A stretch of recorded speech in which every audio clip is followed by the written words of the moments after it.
2,5. Paling berdiri nyanyi tempat santai, ya kan? Tapi kok 2,5, setengah mati. Dia tirukan sholat,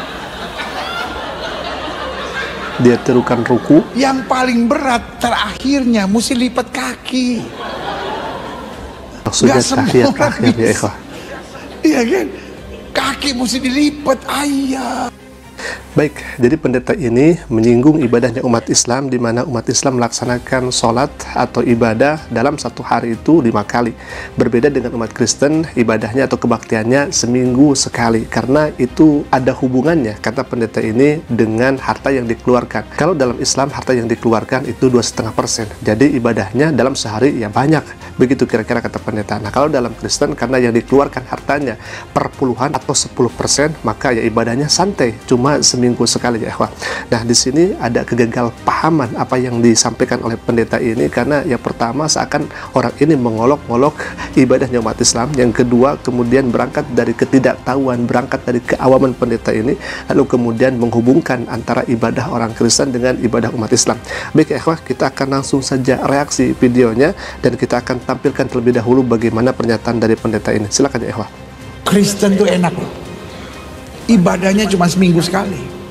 Saudara sepupu kita 5 kali. Maksudnya Islam. Kenapa kita kebaktian seminggu sekali? Tahu nggak kenapa? Karena bayarnya 10%. Itu berhubungan, saudara. Berhubungan. Makanya saya tidak pernah tertarik perdebatan tentang perpuluhan. Orang kalau nggak mau bayar perpuluhan nggak apa-apa. Semua hamba-hamba Tuhan yang bilang nggak usah bayar perpuluhan nggak apa-apa, bayar 2,5. Nggak usah 10%, 2,5. Tapi sembayangnya 5 kali sehari. Baik, kata pendeta ini, ibadahnya umat Kristen itu enak, ibadahnya cuma seminggu sekali, berbeda dengan umat Islam. Dalam Islam, ibadahnya satu hari itu 5 kali. Ada hubungannya dengan harta yang dikeluarkan. Kata pendeta ini, tadi dia katakan bahwa dalam Kristen itu ada perpuluhan. Jadi harta 10%-nya itu dikeluarkan. Jadi ibadahnya cuma seminggu sekali, kebaktiannya cuma seminggu sekali. Berbeda dengan umat Islam. Jadi kata pendeta, kalau misalkan Anda tidak bayar perpuluhan, ya tidak apa-apa. Bayar saja misalkan 2,5%, tetapi ibadah Anda dalam sehari itu harus 5 kali. Ya, samalah dengan umat Islam. Mohon maaf, yang pertama, Anda, Pak Pendeta, keliru tentang apa itu kemudian zakat atau yang dikeluarkan di dalam Islam, harta 2,5% dengan ibadah sholat. Karena zakat atau harta yang dikeluarkan itu dengan sholat, itu perintah yang berbeda. Jadi jangan disamakan, tidak ada hubungannya. Perintah yang berbeda, lalu kemudian perintah zakat ada ayatnya tentang diperintahkan zakat, dan kemudian melaksanakan sholat pun juga ada perintahnya untuk melaksanakan sholat. Jadi tidak lantas kemudian yang tidak membayar zakat karena dia tidak mampu, kemudian dia sholatnya ditambah, tidak. Atau misalkan dia membayar zakat, kemudian ditambah lagi harta yang kemudian dikeluarkannya, lantas kemudian sholatnya dikurangi, tidak seperti itu. Karena ibadah zakat dikeluarkannya harta itu, kemudian dengan sholat itu adalah perintah yang berbeda. Jadi tidak ada sambungannya. Mungkin di ajaran Pak Pendeta itu ada hubungannya antara perpuluhan dengan ibadah yang seminggu sekali. Tetapi dalam Islam tidak seperti itu. Itu yang pertama. Yang kedua, zakat itu dialokasikan, diberikan kepada hal-hal yang kemudian sudah ditentukan di dalam Al-Quranul Karim, yaitu dengan 8 asnaf. Berbeda kalau misalkan perpuluhan hanya golongan-golongan tertentu saja. Nah, kalau misalkan dalam Islam itu zakat dikeluarkan untuk fakir, miskin, gharib, ibnu sabil, fisabilillah, mu'alaf, musafir, dan amilin. Berbeda dengan perpuluhan. Jadi tidak sama dalam hal ini juga. Jadi kalau misalkan Anda sudah menyamakan antara perpuluhan dengan zakat, itu tidak sama. Bahkan ada seorang pendeta yang mengatakan perpuluhan itu dikhususkan untuk Imam Lewi. Jadi untuk zaman sekarang itu justru tidak ada, tetapi masih tetap perpuluhan itu diadopsi dan masih ada di zaman sekarang. Itu bukan menurut kami ya, tetapi ada seorang pendeta yang mengatakan demikian. Dan selanjutnya zakat itu hanya dikhususkan bagi orang-orang yang mampu saja. Sedangkan orang yang tidak mampu untuk mengeluarkan zakat, itu bukan mengeluarkan kewajibannya, tetapi dia mempunyai hak untuk menerima zakat tersebut. Dan aturan zakat atau aturan mengeluarkan harta di dalam Islam, karena sudah ada nisabnya, itu ada aturan juga. Jadi bukan mengeluarkan tanpa syarat saja, dia harus haul, kemudian dia harus nisab, dan hartanya harus halal, bukan daripada barang atau harta yang haram di hadapan Allah Subhanahu wa taala. Itu jadi berbeda antara ibadah salat dengan diperintahkan zakat. Alhamdulillah, kita akan lanjutkan ke video berikutnya. Silakan ya, Wah. Iya dong, enak aja. Udah cuma 2,5, mau seminggu sekali. Beda kelas. Dari mana, masuk gereja langsung masuk. Kita orang Islam diajarin bersih sebelum sembahyang, cuci semuanya. Saya bilang lu 2,5. Baik, lagi-lagi pendeta ini menyinggung ibadahnya umat Islam, di mana umat Islam sebelum melaksanakan sholat harus wudhu terlebih dahulu, mencuci tangan, mencuci muka, kaki, dan lain sebagainya. Pendeta ini nyinyir kembali, katanya kan Anda cuma 2,5%, berbeda dengan umat Kristen yang mengeluarkan hartanya lebih besar daripada umat Islam, yaitu 10%. Mohon maaf, saya katakan demikian. Kenapa saya katakan seperti itu? Karena dalam Bible sendiri justru wudhu atau mencuci tangan, mencuci kaki itu diajarkan ya ikhwah. Baik, kita akan langsung saja ke ayatnya. Keluaran 40:30. Ditempatkannya lah bejana pembasuhan di antara kemah pertemuan dan mezbah itu, lalu ditaruhnya lah air ke dalam untuk pembasuhan. Sekali lagi, untuk pembasuhan. Musa dan Harun serta anak-anaknya membasuh tangan dan kaki mereka dengan air dari dalamnya apabila mereka masuk ke dalam kemah pertemuan, dan apabila mereka datang mendekat kepada mezbah itu, maka mereka membasuh kaki dan tangan seperti yang diperintahkan Tuhan kepada Musa. Ini dalam perjanjian lama. Kenapa tidak diadopsi lalu kemudian dilaksanakan oleh umat Bapa? Tetapi ketika masalah perpuluhan justru malah diadopsi, dan perpuluhan itu sebetulnya bagi Imam Lewi ya. Akan tetapi kenapa yang justru jelas ada ayatnya seperti itu tidak diadopsi, lantas kemudian tidak dipraktekkan? Baik, kita tidak mempermasalahkan kenapa pendeta ini tidak melaksanakan ayat ini atau tidak mempraktekkan ayat ini, tidak ya. Kita tidak permasalahkan itu. Akan tetapi kenapa kok pendeta ini malah menyinggung dan nyinyir salah satunya kepada ibadah umat Islam, di mana umat Islam harus melaksanakan wudhu terlebih dahulu sebelum melaksanakan sholat, dan dikatakan itu karena yang dikeluarkan hartanya 2,5% ya. Nah, ini yang kemudian harus kita luruskan dan harus kita jawab segala apa yang kemudian disampaikan oleh pendeta tersebut. Bahkan kalau misalkan kita melihat yang lainnya, di ayat yang lainnya atau di butir yang lainnya, maka Harun dan anak-anaknya haruslah membasuh tangan dan kaki mereka dengan air dari dalam. Artinya apa?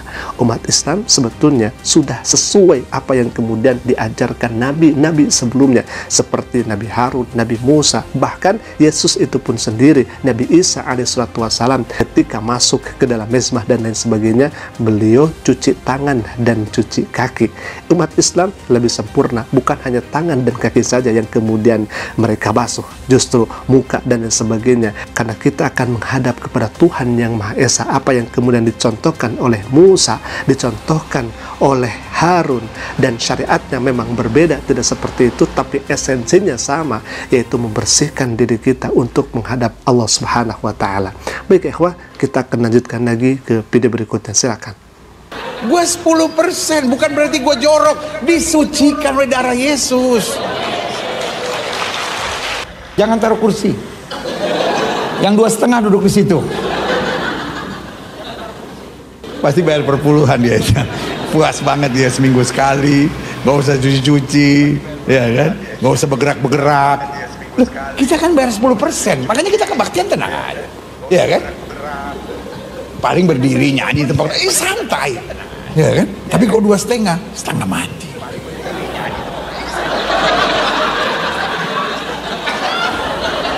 Setengah mati. Yang paling berat terakhirnya mesti lipat kaki. Yang paling berat terakhirnya mesti lipat kaki. Maksudnya tahiyat ya, Jadi katanya tidak semua orang itu mampu dan tidak semua orang bisa. Apakah Anda sudah mengerti tentang fikih dalam Islam? Begitu Allah Subhanahu wa Ta'ala memberikan keringanan dan rukhsah ketika orang yang tidak bisa melaksanakan sholat sambil berdiri, bisa sambil duduk. Ketika seorang tidak bisa melaksanakan sholat sambil duduk karena ada uzur, bisa sambil berbaring. Jadi Anda jangan dulu berbicara seperti itu kalau misalkan tidak tahu dan tidak mengerti tentang apa dan bagaimana cara ibadahnya umat Islam. Begitu luar biasa Allah dan Rasulnya memberikan keringanan bagi orang-orang yang tidak mampu. Ittaqullah mastata'tum, kata Allah, takwalah engkau kepadaku, ibadahlah engkau kepadaku sekuat kemampuan kalian. Itu begitu luar biasa ayat yang Allah sampaikan kepada orang-orang yang beriman. Baik ya ikhwah, kita akan lanjutkan lagi ke video berikutnya. Silakan ya ikhwah. Ibadahnya cuma seminggu sekali. Tapi ya udahlah 2,5. Paling berdiri nyanyi tempat santai, ya kan? Tapi kalau 2,5 setengah mati.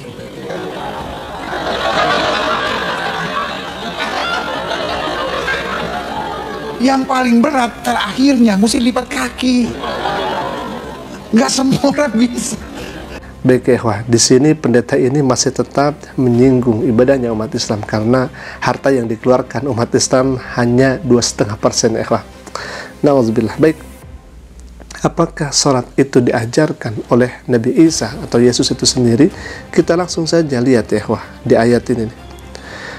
26 ayat 39, maka ia maju sedikit lalu sujud dan berdoa, katanya, ya Bapakku, jikalau sekiranya mungkin biarlah cawan ini lalu daripadaku, tetapi janganlah seperti yang ku kehendaki melainkan seperti yang engkau kehendaki. Ini Yesus sendiri yang berbicara seperti ini. Maka ia maju sedikit lalu sujud. Pertanyaannya adalah, agama apa dan siapa ketika ibadah itu ada sujudnya untuk saat ini? Tiada lain dan tiada bukan, itu adalah agama Islam. Apa yang kemudian disyariatkan oleh Nabi Isa alaihissalam itu dilaksanakan oleh umatnya Nabi Muhammad SAW.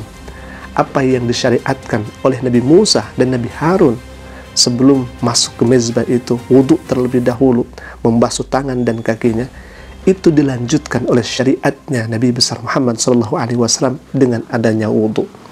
Subhanallah, ini sangat luar biasa. Kenapa yang sujud ini tidak diadopsi kemudian oleh Bapak sendiri, Pak Pendeta sendiri? Kenapa membasuh tangan dan membasuh kaki sebelum masuk mezbah itu tidak diadopsi kemudian? Justru yang diadopsi itu adalah masalah perpuluhan itu sendiri. Ya wah, kita tidak mengomentari bagaimana dan seperti apa cara pendeta ini beribadah. Kita tidak mengomentari itu. Apakah memang pendeta ini sesuai ibadahnya dengan Bible itu sendiri? Kita tidak mengomentari itu. Akan tetapi pendeta ini sudah menyinggung daripada ibadahnya umat Islam, apalagi sudah disambungkan dan disangkut pautkan antara sholat dengan harta yang kemudian dikeluarkan itu ya ikhwah, dan dengan perpuluhan. Ini hemat kami harus diluruskan dan memang wajib ini diluruskan ya ikhwah. Baik, sekiranya video ini bermanfaat, silahkan klik saja tombol subscribe-nya dan jangan lupa aktifkan juga lonceng notifikasinya agar setiap kami upload video baru, insya Allah akan menjadi pemberitahuan untuk kita semua. Dan bagi pendeta, hemat kami, Anda harus menghentikan apa yang tidak dimengerti oleh Anda dan tidak diketahui oleh Anda. Karena ketika Anda berbicara seperti itu, justru kami melihatnya begitu sangat miris dan kasihan kepada Anda yang tidak tahu, menahu tentang syariat Islam itu sendiri. Maka belajarlah Islam dengan syamil dan kamil. Belajarlah Islam jangan setengah-setengah. Belajarlah Islam bukan untuk mencari kesalahan, akan tetapi belajarlah Islam dengan hati yang terbuka. Semoga Allah berikan hidayah. Alhamdulillah, mungkin itu dulu bisa kami sampaikan. Aku qouli hadza. Assalamualaikum warahmatullahi wabarakatuh.